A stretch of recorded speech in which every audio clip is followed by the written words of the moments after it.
ಈ ಅವ್ರು ನಮ್ಮ ಹನುಮಂತಪ್ಪ ಅಲ್ವೇ, ಮಾಜಿ ಅಧ್ಯಕ್ಷರು. ಹ್ಞೂ ಹೌದಲ್ವೇ, ಕರಿಯ ನೀರು. ಹನುಮಂತಪ್ಪ ಬಾಯಿಲಿ.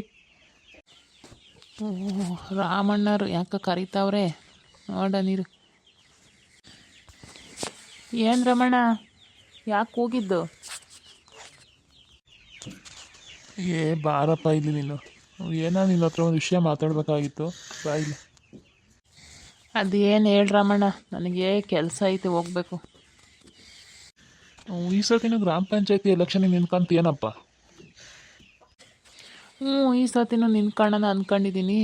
ನಮಗೆಲ್ಲ ಓಟ್ ಹಾಕ್ಬೇಕಣ್ಣ, ನೀವು ಸಪೋರ್ಟ್ ಮಾಡಬೇಕು ಒಂಚೂರು. ನಾನು ಊರಾಗೆಲ್ಲ ಎಂತೆಂಥ ಕೆಲಸ ಮಾಡಿಸಿದ್ದೀನಿ, ಗೊತ್ತಿಲ್ವೇ ನಿನಗೆ? ಹಾಂ, ಮಾಡ್ಸೋಣ ಅಂತ ಏನೋ ಅಲ್ಲಿ. ಹ್ಞೂ ಗೊತ್ತು ಬಿಡಪ್ಪ, ನೀವೇನೇನು ಕೆಲಸ ಮಾಡಿಸಿದ್ದೀರಾ ಅಂತ. ಏನು ಹೇಳ್ತೀನಿ ನಿಮ್ಮ ಕೆಲಸನ. ಈ ಸತಿನೂ ನಿಮಗೆ ಸಪೋರ್ಟ್ ಮಾಡೋಣಪ್ಪ. ನಿಮ್ಮಂಥರ ಬಿಟ್ಟರೆ ಸಿಗ್ತಾರೆ ನಮಗೆ ನಾಯಕರು, ಒಳ್ಳೊಳ್ಳೆ ಕೆಲಸ ಮಾಡಿಸಿದ್ದೀರಾ. ಹ್ಞೂ ನಾನು ಮತ್ತು ಯಾಕಣ್ಣ ಕರೆದಿದ್ದು? ಅದೇ ಈ ಸತಿ ಹುಡುಗರು ಈಗ ಓದವಲ್ಲ, ಇವು ಸಣ್ಣ ಹುಡುಗರು ಅಂದರೆ ಇವಾಗಲೇ ಒಂದು 25, ಆ ವಯಸ್ಸಿನ 25-30 ವರ್ಷದ ಹುಡುಗರು ಅವೇನೋ ನಿಂತ್ಕೊಬೇಕು ಎಲೆಕ್ಷನ್ಗೆ ಅಂತ ಮಾತಾಡ್ಕೊತಿದ್ವು ಕಣಪ್ಪ. ಅದಕ್ಕೆ ಒಂದಿಷ್ಟು ಅದ್ರ ಬಗ್ಗೆ ವಿಚಾರಿಸೋಣ ಅಂತ ಕರೆದೆ. ಹಾಂ, ಹಂಗೆ ಮಾತಾಡ್ಕೊಂತಿದ್ರೆ ನಾನು ಯಾರಿಗೂ ಅವಕಾಶ ಮಾಡಿಕೊಡಲ್ಲಪ್ಪ. ನಾನೇ ಈ ಸತಿ ನಿಂತ್ಕೊಬೇಕು, ನಾನೇ ಗೆಲ್ಲಬೇಕು ಅಷ್ಟೇ. ಅದು ಹೆಂಗಾಗುತ್ತೆ ಹನುಮಂತಣ್ಣ, ಹುಡುಗರು ಬಿಡು, ಅವರು ಮಾಡಲಿ. ಅವರದ್ರೆ ಚೆನ್ನಾಗಿ ಓಡಾಡ್ಕೊಂಡು ಕೆಲಸ ಮಾಡಿಸ್ತವೆ. ನಿಮ್ಗೆ ಆಲೇ ವಯಸ್ಸಾಗಿತ್ತು, ನಿಮ್ಮ ಕೈಲಿ ಆಗಲ್ಲ ಬಿಡು. ನೀನು ಇಷ್ಟು ವರ್ಷ ನೀನು ಮಾಡಿದ್ಯಲ್ಲ ಕೆಲಸನ. ನೀನು ಹೇಳೋದು ಸರಿ ಅನ್ಸುತ್ತೆ ಕಾರಣ. ಆದರೂ ನನಗೇನದು ಎಲೆಕ್ಷನಿಗೆ ನಿಂತ್ಕೊಬೇಕು ಅಂತ ಆಸೆ ಐತಪ್ಪ. ಗೆಲ್ತೀನಿ ಅನ್ನೋ ಭರವಸೆನೂ ಐತೆ. ಆದರೂ ಹುಡುಗರು ನಿಂತರೆ ಚೆನ್ನಾಗಿರುತ್ತೆ ಕಾರಣ. ಅವು ಓಡಾಡ್ಕೊಂಡು ಮಾಡಿಸ್ತವೆ, ಅವಾಗ ಜ್ಞಾನ ಗೊತ್ತಿರುತ್ತೆ ಪ್ರಪಂಚದ್ದು. ಚೂರು ಅಭಿವೃದ್ಧಿನ ಆಗುತ್ತೆ. ಅಂಕಲ್ ಗೊತ್ತಾವ ನೋಡಿ ರಾಮ, ಅವನೇ ಅಪ್ಪ ಜಾಸ್ತಿ ಕಾಯಶಾಗಿರೋದು. ಅವನೇನೋ ಡಬಲ್ ಡಿಗ್ರಿನೇನೋ ಮಾಡೋಣ ಅಂತಪ್ಪ. ಈ ಸತಿ ನಿಂತ್ಕೊಂತೀನಿ ಅಂತ ಇದ್ದ. ಹುಡುಗರೆಲ್ಲ ಅವನಿಗೆ ಸಪೋರ್ಟ್ ಮಾಡ್ತೀವಿ ಅಂತಿದ್ರು. ನೋಡೋಣ ನೀರು, ಅವನು ವಿಚಾರಿಸೋಣ. ರಮಣ ಬಾರಪ್ಪ ಇಲ್ಲಿ ಬಾ. ಏನ್ರಣ್ಣ ಇಬ್ರು ನಿಂತ್ಕೊಂಡು ಏನೋ ಅಸೆಂಬ್ಲಿ ಮೀಟಿಂಗ್ ಮಾಡ್ತಿದ್ದೀರಾ, ಏನು ಸಮಾಚಾರ? ಅದೇಪ್ಪ, ನೀನೇನೋ ಎಲೆಕ್ಷನ್ ನಿಲ್ತೀನಿ ಅಂತಿದ್ದಂತೆ, ಈ ಡಿಸೆಂಬರ್ ತಿಂಗಳಿಗೆ ಎಲೆಕ್ಷನ್ ಅಂತೆ. ಏನು ಸಮಾಚಾರ? ಏನನ್ನ ರೆಡಿ ಆಗಿದ್ದೀರಿ ನೀನು ಎಲೆಕ್ಷನ್ ನಿಂತ್ಕೊಳಕ್ಕೆ? ಅಣ್ಣ, ಇನ್ನು ನಮ್ಮ ಹುಡುಗರೆಲ್ಲ ಸಪೋರ್ಟ್ ಮಾಡ್ತೀವಿ ಅಂತ ಹೇಳವೆ. ನಾನು ಇಲ್ಲ, ಈ ಸತಿ ನಿಂತ್ಕೊಳ್ತೀನಿ. ನನಗೆ ನಮ್ಮೂರು ಅಭಿವೃದ್ಧಿ ಮಾಡಬೇಕು ಅಂತ ಕಣ. ಈಗ ರೋಡ್ಗಳು ಕಿತ್ತೋಗ್ಯವೆ, ಯಾವ ರೋಡ್ಗಳು ಚೆನ್ನಾಗಿಲ್ಲ, ಒಂದು ವ್ಯವಸ್ಥೆನೇ ಇಲ್ಲ ಕಾರಣ ನಮ್ಮೂರಾಗೆ.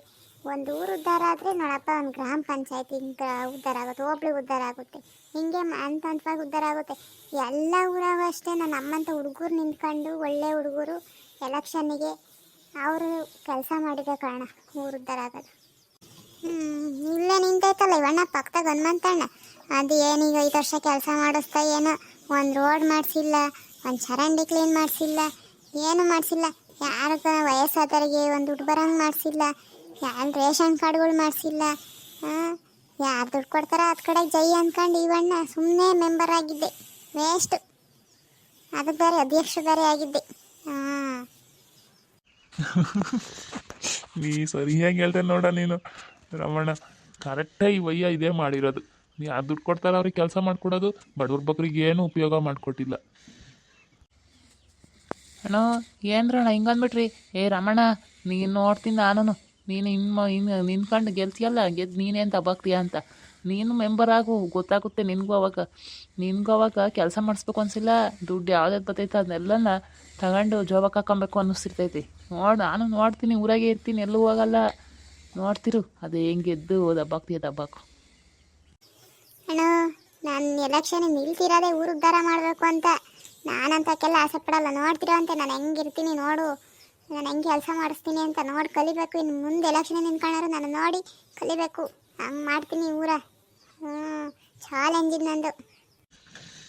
ಸರಿ ಬರ್ರಪ್ಪ, ಟೀನ ಕುಡೀರಿ. ಇಷ್ಟೊತ್ತು ನಿಂತ್ಕೊಂಡು ಮಾತಾಡಿ ಬೇಜಾರತ್ತು. ಟೀ ಕುಡಿದು ಹೋಗಂಬರ್ರಿ. ಅದೇನೇನು ಕೆಲಸ ಐತೆ ನೋಡ್ಕೊಂಡಿರಂತೆ. ಎಲ್ಲ ಮರತ್ ನಮ್ಮ ಒಂದು 3 ಟೀ ಕೊಡಮ್ಮ ಇಲ್ಲಿ.